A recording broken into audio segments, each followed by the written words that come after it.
Ako si Sara Duterte. Tatakbo bilang Pangulo ng Pilipinas. Hala, murag. Paspasin ninyo o pasaka ng impeachment ni Inday Sara. Kaya mudagan na pa dahil siya presidente, guys. Na, balik na po ni war on drugs, kundili bitay nga palisiya. Mapaspas na ang proseso sa mga papilis nga lakunon kay istrikto raman na siya kayo daw.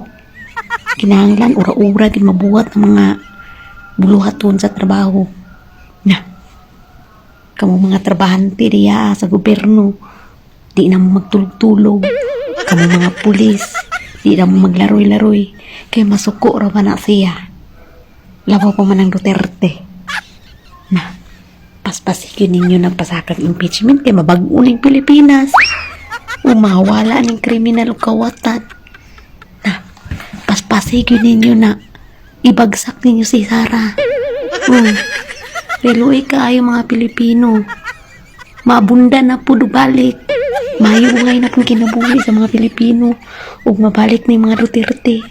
Madali ng proseso sa papilis. Kanang mga ayuda. Na mahatag na yun na. Walay kurap-kurap. Walay kulang. May makulangan patay mo. Baspasin yung impeachment na yun. Sara, paspasin. Dalian ninyo. May tersula pa ito dito diit. Paspasin. Luwi kayo mo. Kayo mga nasa gobyerno ng mga kurap. Luwi kayo mo. Ka ng mga blood control. Di na mo kakuha na ng mga blood control. Kay magsak mo inday. Wala na. Disod kayo. Umaw na. Paspasin nyo. Nag-impeach na siya.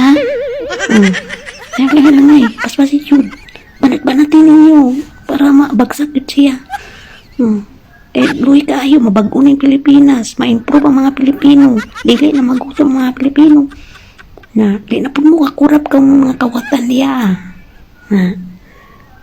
wala na i-rape nga mahitabo, dapat pag-ibagsak niyo si Inday Sara, padali.